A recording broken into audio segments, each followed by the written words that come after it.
Hey, what's going on, everybody? It's the CD guy, Johnny Z here. Thank you so much for tuning back into the channel, and today it's time for Talking Albums number 64, and I'm going to be reviewing the new Kreator studio album, Über Alles. First off, just some fast album facts here about Über Alles. It is the 15th studio album by the German thrash metal band Kreator, and it was released today on June 10th, 2022.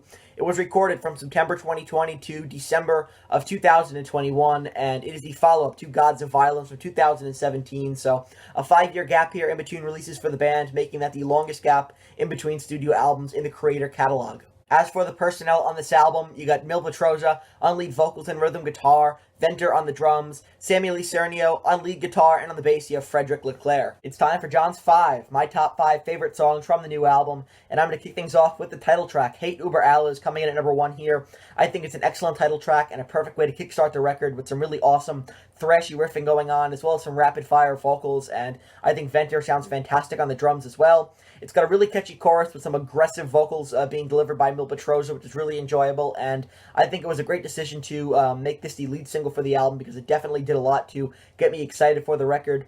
Great song, definitely my favorite from the new album, and I think an excellent choice for a title track as well, and seeing that it is the first song on the album here, as for first impressions, I think the band sounds really tight, and the production does a good job of, really setting the atmosphere of that really chaotic tone for the rest of the album, so I really enjoy that. All in all, it's a great title track, and my number 1, my favorite song from the new album. Following that up with number 2, I'm going to go with Strongest of the Strong. This was the second lead single released in anticipation for the album, and, it's another hard-hitting banger of a track that I think is definitely going to sound great in a live setting, and it's got a really memorable chorus as well. It's super catchy, so a great earworm track here. Another one of my favorites coming in at number 2 here on John's 5 is Strongest of the Strong. For my number 3, I'm going to go with Dying Planet. This is the album closer here, and I think this track was definitely a great decision to have it close out the record, seeing that it's the longest song on the album, clocking in at nearly 7 minutes long, and it's got some really great atmospheric riffing throughout that builds in tension as the song goes on, which I really enjoyed, and also I think Mil Petroza really shines here with a great vocal performance in the chorus with some really ominous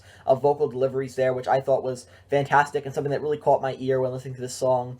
And, side 2 is pretty hit or miss for me on this record, but this is definitely the best song off side 2 in my opinion, and like I said, the best option to close out the album here is Dying Planet, a killer album closer, and comes in at number 3 here on John's 5. Coming in at number 4, I'm going to go with Conquer and Destroy. This track is super heavy and pretty fast-paced as well, with some killer soloing on here and an earworm of a chorus, and I love the drumming on here from Venter. I think he does a great job on this track as well, so really solid stuff. Coming in at number 4 is Conquer and Destroy.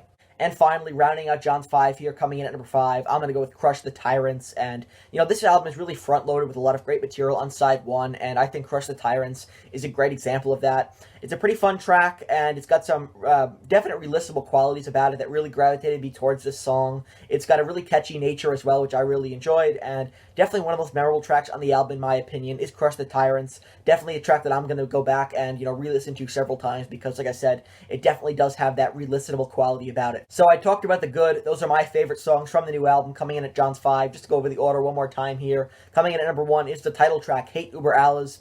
Then we have Strongest of the Strong coming in at number 2. Next to number 3, Dying Planet. Number 4, Conquer and Destroy. And rounding us out here with number 5, Crush the Tyrants. So I talked about the good on this album, so now let's talk about the lackluster and the somewhere in between, and that is the rest of the record. Aside from the 5 songs I mentioned, the other stuff on this album really doesn't do much for me. Pretty lackluster album here altogether, in my opinion. A lot of filler on this album, I think, and side 2 was pretty weak. Side 1 is definitely the stronger side. It almost feels like they front-loaded it and then just filled the rest of the album with lackluster, unmemorable material, in my opinion at least. Definitely some filler on here, and it seems at times that this album doesn't quite know what it wants to be. It's a bit inconsistent and a little bit disappointing from Kreator here. I had pretty high hopes for this record, but it's not bad by any means, but just kind of right down the middle for me. So I'm going to give it 3 out of 5 stars, right in the middle. Not great, but not terrible either. Just right in the middle, pretty lackluster, and there's definitely some filler on here, like I said. So it definitely does balance out the good material with the lackluster material. So I think 3.5 is fair, right down the middle. Not bad, but not great either. So all in all, a pretty disappointing release here by Kreator. I definitely wanted more, and unfortunately the band just kind of under-delivered here for me. So that wraps up my review of the new Kreator studio album, Über Alles. Like I said, it's not great. It's pretty lackluster in my opinion.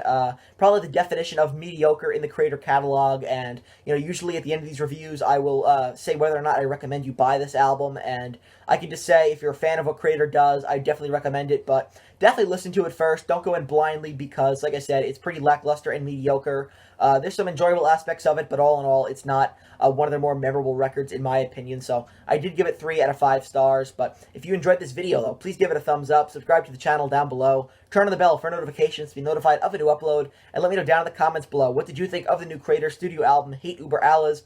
Let me know all that good stuff in the comments. I'd be very interested in hearing what you guys have to say. And until next time, it's the CD guy, Johnny Z, signing off. Take care, everybody.